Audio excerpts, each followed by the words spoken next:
ప్రాంతాన్ని అభివృద్ధి పదంలో నడిపించేందుకు ప్రభుత్వం కట్టుబడి ఉందని తెలంగాణ ఉప ముఖ్యమంత్రి మల్లు భట్టి విక్రమార్క అన్నారు. ఒకప్పుడు వలసలకు నిలయంగా ఉన్న ఈ ప్రాంతంలో ప్రస్తుతం సమగ్ర అభివృద్ధి కార్యక్రమాలు చేపడుతున్నామని తెలిపారు. ప్రజలను ఉద్దేశించి మాట్లాడిన ఆయన ఏ ప్రాంతంలో నీరు ప్రవహించాలన్నా విద్యుత్ కీలకమని పేర్కొన్నారు. అందుకే విద్యుత్ వ్యవస్థను నిరంతరం ఆధునీకరిస్తూ భవిష్యత్తు అవసరాలకు అనుగుణంగా అభివృద్ధి పనులు చేపడుతున్నామని వెల్లడించారు. ప్రజల డిమాండ్లకు అనుగుణంగా విద్యుత్ మౌలిక సదుపాయాల కల్పనకు ప్రభుత్వం అత్యంత ప్రాధాన్యత ఇస్తోందని తెలియజేశారు.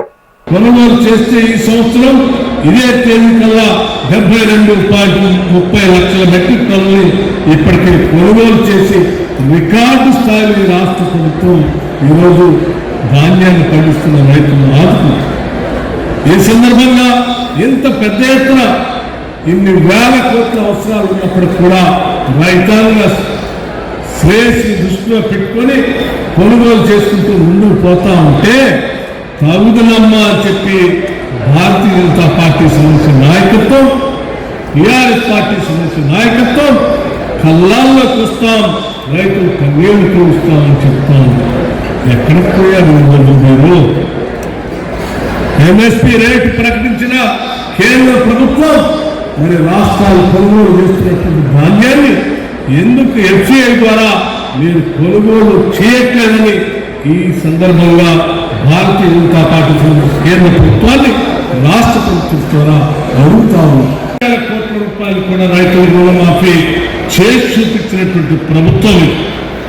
అలాగే ఈరోజు రైతాంగ సోదరులకు ఇప్పుడే పెద్దలు కడియం శ్రీహరి గారు మాట్లాడుతూ చెప్పారు, అత్యధిక శాతం ఈరోజు పంట దిగుబడి కాంగ్రెస్ ప్రభుత్వం తీసుకుంటున్నటువంటి అనేక చర్యల వల్ల ఈరోజు దిగుబడి పెద్ద ఎత్తున ఈ రాష్ట్రంలో ఏర్పడింది.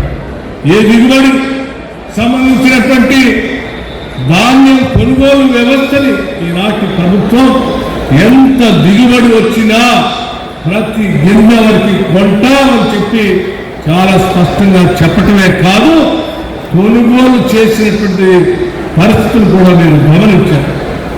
కొన్ని చోట్ల అయితే అనుకోని పరిస్థితుల్లో వర్షం వచ్చి కొంత ధాన్యం తడిస్తే కూడా తడిసిన ధాన్యాన్ని కూడా కొనుగోలు చేస్తానని చెప్పి సివిల్ సప్లైస్ మంత్రిగా ఉత్తమ్ కుమార్ రెడ్డి గారు స్టేట్మెంట్ ఇవ్వటమే కాదు, తడిసిన ధాన్యాన్ని కూడా అదే ఎంఎస్పీ ధరకి కొనుగోలు చేసినటువంటి చరిత్ర ఈనాటి కాంగ్రెస్ ప్రభుత్వాలను కూడా చాలా స్పష్టం.